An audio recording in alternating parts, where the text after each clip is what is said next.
حضور افغانستان کے بارے میں ایک سوال ہے کہ حضرت مسیح موعود علیہ الصلوۃ والسلام نے فرمایا کہ اے کابل کی زمین تو گواہ رہ کہ تیرے پر سخت جرم کا ارتکاب کیا گیا،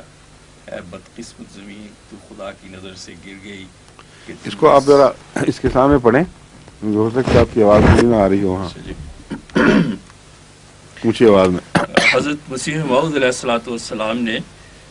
تذکرۃ الشہادتین، یہ صفحہ ریفرنس ہے، فرمایا اے کابل کی زمین تو گواہ رہ کہ تیرے پر سخت جرم کا ارتکاب کیا گیا،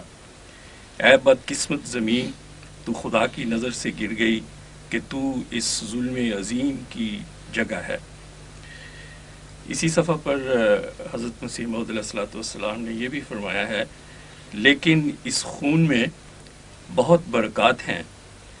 کہ بعد میں ظاہر ہوں گے، اور کابل کی زمین دیکھ لے گی کہ یہ خون کیسے کیسے پھل لائے گا. تو سوال یہ ہے حضور کہ انذار کا پہلو تو جو اس میں ہے وہ تو انذار کا جو پہلو ہے وہ تو بڑی شان سے پورا ہوا ہے اور ہو رہا ہے، لیکن ہیبت سے پورا ہوا ہے. ہیبت سے جی. اور یہ جو برکات کی اس میں بشارت ہے، اس میں کیا افغانستان کا بھی حصہ ہے اور وہ کس جو جس کے متعلق خوشخبری ہے اس کا حصہ نہیں ہوگا تو کیا ہوگا پھر؟ حضرت صاحبزادہ عبداللطیف شہید جی خود افغان تھے جی اور افغان آزادی کا ایک ایسا سمبل تھے کہ جس کی مثال دوسری قوموں میں شاذ کے طور پر آپ کو دکھائی دے گی، مگر جو اندرونی شان ہے جو خدا نے گواہی دی وہ یہ ہے کہ ایسی مثال دنیاوی قوموں کی زندگی میں دکھائی نہیں دیتی. اور انہوں نے جس سربلندی سے قربانیاں دی ہیں اور آنکھوں میں آنکھیں ڈال کر شہادت کی طرف بڑھے ہیں خود کامل یقین کے ساتھ، اور جانتے تھے کیا کیا تکلیفیں دی جاتی ہیں ان لوگوں کو شہادت سے پہلے. تو وہ جو اخلاص کا ایک خاص مرتبہ ہے وہ اس نے ساری افغان قوم کو معزز بھی کیا ہے جہاں مخالفوں کو ذلیل کر دیا. تو اس کے دونوں پہلو کو پیش نظر رکھنا چاہیے. حضرت مسیح صلی اللہ علیہ وسلم کی پیشگوئی لازماً اللہ تعالیٰ کی طرف سے ایک خوشخبری کے طور پر ظاہر ہوئی ہے،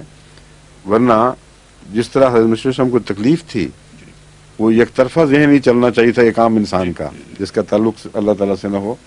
کہ اب ان کو خوب سزا ملے گی اور بڑا مزہ آئے گا اور مارے جائیں گے. لیکن کیونکہ خدا سے تعلق تھا، اللہ تعالیٰ نے فرمایا کہ نہیں، اس کو پیش نظر رکھو جس کو تکلیف دینے کے نتیجے میں قوم سزا پائے گی. تو اس کی عظمت کا تقاضا یہ ہے کہ اس قوم کو بچایا بھی جائے اور بڑے اعلیٰ مراتب تک پہنچایا جائے. تو ایک دور ہے جو ابتدائی دور ہے ان دشمنوں کے برسر اقتدار رہنے کا دور جن کی ذہنیت صداقت کی دشمن ہے اور انسان کی اس دل کی سختی خدا کی طرف منسوب کی جاتی ہے.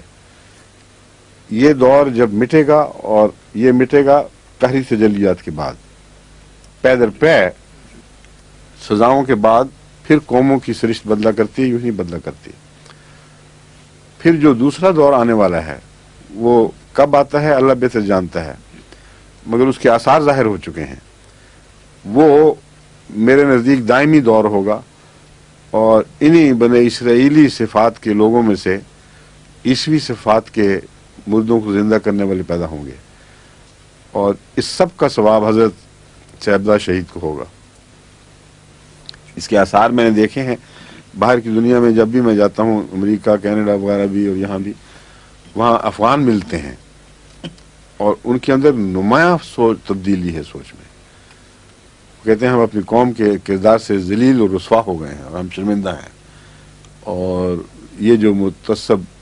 خون کا پیاسہ مولوی ہے یہ نہ اسلام کی نمائندگی کرتا ہے نہ ہمارے ملک کی کرتا ہے بلکہ ہمارے اوپر مسلط ہے. تو ان کی نئی نسلوں میں تو بہت نمایاں اس کے خلاف نفرت کے آثار ظاہر ہوئے ہیں. جیسے خمینیزم کے خلاف بھی ایک دور میں بہت زیادہ ایرانیوں میں، یہ باہر کے بسنے والے ایرانیوں میں یہ بات پائی جاتی تھی، لیکن وہ رفتہ رفتہ پھر مٹ کے اب کچھ کم ہو گئی ہے، کیونکہ اس کا تعلق اس مذہبی